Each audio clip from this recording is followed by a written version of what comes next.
1500 మంది పాకిస్తాన్ ఉగ్రవాదులు మన దేశంలోకి చొరబడ్డానికి సిద్ధంగా ఉన్నారు. మళ్ళీ పాకిస్తాన్ ఎందుకు ఈ సాహసం చేస్తోంది? తమ దేశ ప్రజల మీద కాల్పులు జరుపుతున్న పాక్ ఆర్మీ భారత్ వైపు ఎందుకు కన్నేసింది? ఢిల్లీ చాందీ చౌక్ మరియు మన హిందూ పుణ్యక్షేత్రాలపై పన్నిన ఆ కుట్రలేంటి? ఈ నిమిషం సరిహద్దుల్లో ఏం జరుగుతుందో తెలుసుకోవాలంటే ఈ వీడియో చివరి వరకు చూడండి. కాశ్మీర్ రక్షణకు పాకిస్తాన్ మరోసారి ముప్పు తెస్తుండడంతో భారత్ సైన్యం అప్రమత్తమయ్యింది. పాకిస్తాన్ కాశ్మీర్ సమస్యను మళ్లీ రగిలించడానికి ప్రయత్నిస్తోందని భారత్ నిఘా సంస్థలు తీవ్ర హెచ్చరికలు జారీ చేశాయి.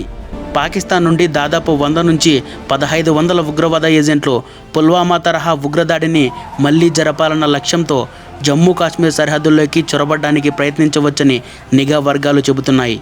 ఇప్పుడు అదే జరిగితే అది ఖచ్చితంగా ఆపరేషన్ సింధూర్ 2.0 కార్యరూపం దాల్చే అవకాశం ఉంది.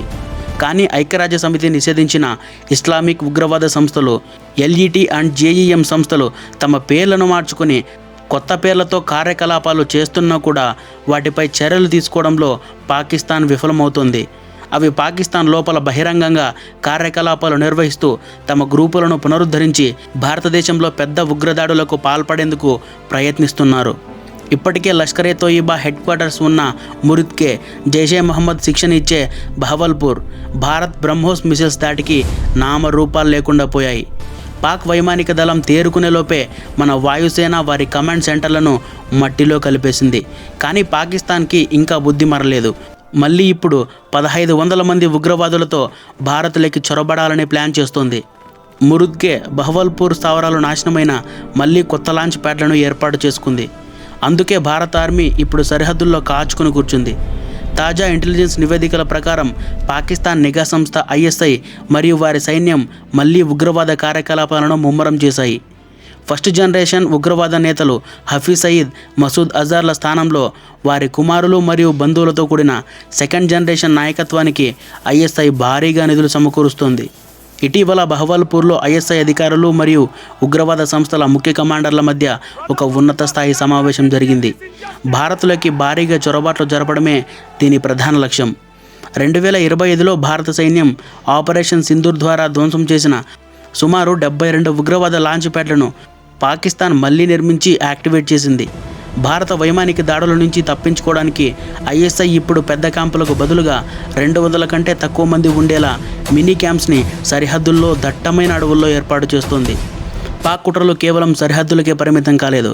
ఐక్యరాజ్య సమితి సాక్షిగా పహల్గామ్, ఢిల్లీ బ్లాస్ట్ల వెనుక ఉన్నది పాక్ ఉగ్రవాదులే అని తేలిపోయింది. ఇప్పుడు వారి కన్ను మన దేశ రాజధానిపై పడింది. ఢిల్లీకి గుండెకాయ లాంటి చాందీ చౌక్, పవిత్రమైన హిందూ దేవాలయాలను లక్ష్యంగా చేసుకుని దాడులకు తెగబడే అవకాశం ఉందని నిఘా వర్గాలు హెచ్చరిస్తున్నాయి. ఇది భారత్ సార్వభౌమాధికారానికి వారు విసురుతున్న ఒక పెద్ద సవాల్. ఇప్పుడు పాకిస్తాన్ చీఫ్ మునీర్ పాకిస్తాన్లో అంతర్గత అశాంతి నుంచి దృష్టిని మళ్లించడానికి భారతదేశంతో ఉన్న ఉద్రిక్తతలను ఉపయోగించుకోవచ్చు. పాకిస్తాన్ మోసం కేవలం భారత్తోనే ఆగలేదు. ఇటీవల ఇరాన్, ఇజ్రాయెల్ యుద్ధ సమయంలో పాక్ అసలు రంగు బయటపడింది. ఒకవైపు ఇరాన్కు మద్దతిస్తున్నట్టు నటిస్తూనే మరోవైపు అమెరికా ఒత్తిడితో తన సరిహద్దుల్లో 30,000 మంది సైనికులను మోహరించింది. అంతేకాదు, ఇరాన్ నేత ఖమేనీ మరణం తర్వాత పాకిస్తాన్ వీధుల్లో నిరసన తెలుపుతున్న సొంత ప్రజలపైనే పాక్ ఆర్మీ బుల్లెట్ల వర్షం కురిపించింది. మార్చి 2026లో జరిగిన అల్లర్లలో సుమారు 24 మందికి పైగా ప్రాణాలు కోల్పోయారు. ఇరాన్కు మద్దతుగా నిలిచిన వారిని అణిచివేయడానికి పాక్ సైన్యం కాల్పులు జరిపింది. తన దేశంలో ఉగ్రవాద మూలాలను తుడిచివేయాలని పాక్ ఆర్మీ నిరసనకారులపై మాత్రం ప్రతాపం చూపిస్తుంది. అంటే తన స్వార్థం కోసం ఎవరినైనా బలి తీసుకునే నైజం పాకిస్తాన్ది. సరిహద్దుల్లో ఉద్రిక్తతలు పెరుగుతున్న నేపథ్యంలో భారత సైన్యం తన పట్టును మరింత బిగించింది. మార్చి 2026 నాటి తాజా పరిస్థితుల ప్రకారం భారత రక్షణ వ్యవస్థ రాజౌరి, పూంచ్, సాంబా మరియు కుప్వారా సెక్టార్లలో సుమారు 1500 మంది ఉగ్రవాదులు చొరబడేందుకు సిద్ధంగా ఉన్నారన్న నిఘా వర్గాల హెచ్చరికతో ఆర్మీ మరియు BSF పెట్రోలింగ్ను ముమ్మరం చేశాయి. మార్చి 4, 2026 తెల్లవారుజామున రాజౌరి జిల్లాలోని భీంబర్ గలీ వద్ద ఉగ్రవాదులు సరిహద్దు దాటేందుకు ప్రయత్నించగా భారత సైన్యం ధీటుగా స్పందించి ఆ ప్రయత్నాన్ని తిప్పికొట్టింది. కేవలం మానవ నిఘానే కాకుండా AI ఆధారిత ఫేషియల్ రికగ్నిషన్, హై రిజల్యూషన్ డ్రోన్లు, థర్మల్ ఇమేజర్లు మరియు స్మార్ట్ ఫెన్సింగ్ ద్వారా 24/7 పర్యవేక్షణ జరుగుతుంది. కిస్తవార్ జిల్లాలో సుమారు 326 రోజుల పాటు సాగిన ఆపరేషన్ త్రాషి 1 ఫిబ్రవరి 22, 2026న ముగిసింది. ఇందులో టాప్ కమాండర్ సైఫుల్లాతో సహా 7 జైషే మహమ్మద్ ఉగ్రవాదులను మన సైన్యం హతమార్చింది. 2025లో జరిగిన ఆపరేషన్ సింధూర్ ద్వారా భారత్ ఇప్పటికే తన జీరో టాలరెన్స్ విధానాన్ని చాటి చెప్పింది. ఇప్పుడు మళ్ళీ చొరబాట్లు పెరిగితే అంతకంటే శక్తివంతమైన రెండవ దెబ్బ ఆపరేషన్ సింధూర్ 2.0 ఉంటుందని పాకిస్తాన్ గుర్తుపెట్టుకోవాలి.